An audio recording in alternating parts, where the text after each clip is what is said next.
স্বাগত জানাচ্ছি চট্টগ্রাম প্রতিদিনের সঙ্গে আছি আমি সামিয়া তমা। অল্প সময়ের মধ্যে ঈদযাত্রা স্বস্তির ও নির্বিঘ্ন করা চ্যালেঞ্জ হলেও এবার স্বস্তির ঈদযাত্রা নিশ্চিত করা হবে বলে জানিয়েছেন সড়ক পরিবহন ও সেতুমন্ত্রী রবিউল আলম এমপি। সকালে কুমিল্লায় সড়ক দুর্ঘটনায় ক্ষতিগ্রস্তদের মাঝে ক্ষতিপূরণ চেক বিতরণ অনুষ্ঠানে তিনি কথা বলেন সড়ক দুর্ঘটনার প্রধান দুইটি কারণ চালকের অদক্ষতা ও আনফিট বাস। এ সময় তিনি সবার সহযোগিতার পাশাপাশি সচেতন থাকার আহ্বান জানান। নির্বিঘ্নে যাতায়াতটা আরামদায়ক করা, স্বস্তিতে করা একটু চ্যালেঞ্জ।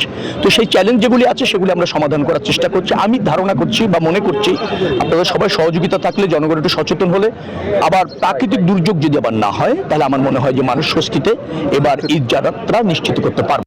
কোরবানির ঈদকে ঘিরে অস্থিতিশীল হয়ে উঠেছে চট্টগ্রামের বাজার। সবজি থেকে শুরু করে মাছ মাংসের দাম যেমন চড়া, তেমনি চড়া দামে বিক্রি করা হচ্ছে মশলা জাতীয় পণ্য। ফলে ক্রেতারা পড়েছে বিপাকে। রতন দাসের ছবিতে আরও জানাচ্ছেন নয়ন বড়ুয়া জয়। কোরবানি ঈদের সময় যত ঘনিয়ে আসছে চট্টগ্রামের বাজারে ততই বাড়ছে ক্রেতার সমাগম। বেশি ভিড় মশলার দোকানে।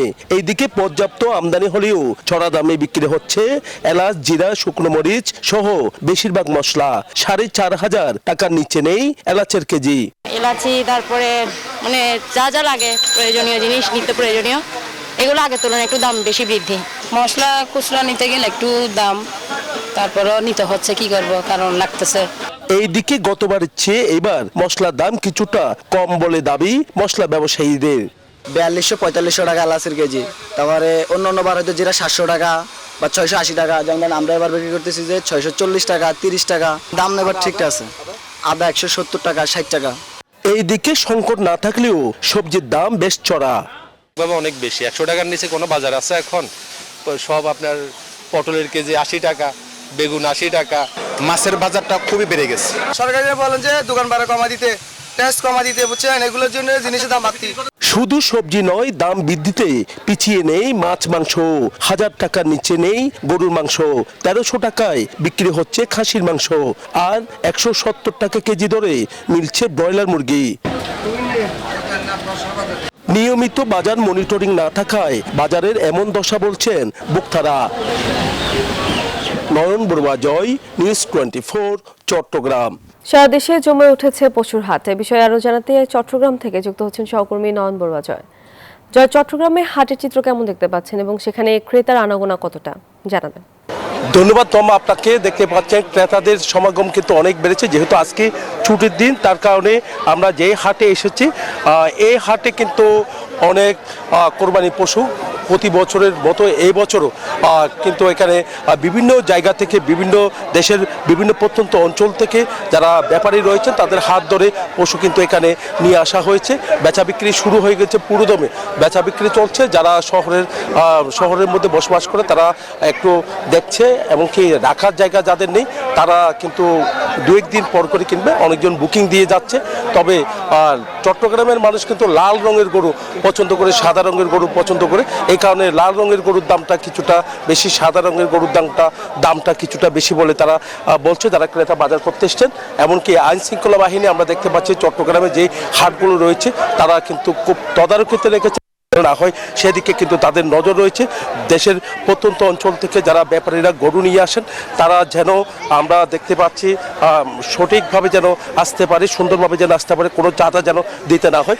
তো সেদিকে কিন্তু নজর আছে বলে আমাদেরকে জানিয়েছেন প্রশাসন। আমরা এতক্ষণ ধরে দেখানোর চেষ্টা করছি গরুর হাট। তো আমরা যেখানে আছি নুরনগর হাউজিংয়ে যে অস্থায়ী যে গরুর হাট, সেখানে কিন্তু দেখা যাচ্ছে বেচা বিক্রি কিন্তু পুরোদমে চলছে। এই ছিল আমার এখানকার সর্বশেষ। ফিরে যাচ্ছে স্টুডিওতে তোমার কাছে। জয়, ধন্যবাদ আপনাকে। চট্টগ্রামের বাকলিয়ায় 4 বছরের শিশুকে ধর্ষণ চেষ্টার ঘটনায় অভিযুক্ত মনিরকে আটকের পর কারাগারে পাঠিয়েছেন আদালত। দৃষ্টান্তমূলক শাস্তির দাবি জানান স্বজন এলাকাবাসী। এদিকে রাতে সংঘর্ষ ও আগুনের ঘটনায় 7 জনকে আটক করেছে পুলিশ। রতন দাসের ছবিতে চট্টগ্রাম থেকে নয়ন বড়ুয়া জয়ের রিপোর্টে বিস্তারিত।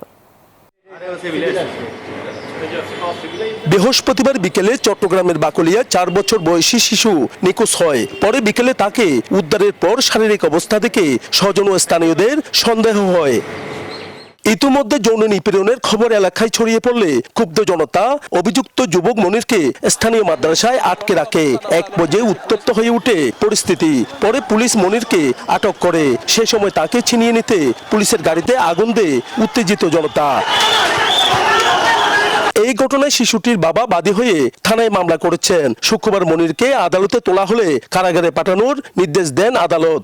এইদিকে সকালে চট্টগ্রাম মেডিকেল হাসপাতালের ওয়ান স্টপ ক্রাইসিস সেন্টারে শিশুটিকে দেখতে আসেন হাসপাতালের পরিচালক ব্রিগেডিয়ার জেনারেল তসলিম উদ্দিন। বলেন, ডিএনএ ঢাকায় পাঠানো হয়েছে, ফলাফল 1 মাস পরে জানা যাবে। ডিএনএটা আমাদের ঢাকায় পাঠাতে হয়, ওখান থেকে আসতে একটা 1 মাস সময় লেগে যায়। আমাদের ডিএনএ যদি এটা যখন হয়ে যাবে তখন হয়তো আমরা একটা সময় লাগবে না। ঘটনার পর থেকে থমথমে পরিস্থিতি বিরাজ করছে বাকুলিয়া এলাকায়। এই ঘটনার প্রতিবাদে চট্টগ্রামে বিক্ষোভ সমাবেশ করেছে বিভিন্ন সংগঠন। বাদ জমা জাতীয় নাগরিক পার্টি, এনসিপি শিশু দর্শন ও হত্যার প্রতিবাদে প্রতীকী লাশের মিছিল বের করে এই সময় দোষী দৃষ্টান্তমূলক শাস্তির দাবি জানিয়েছেন তারা।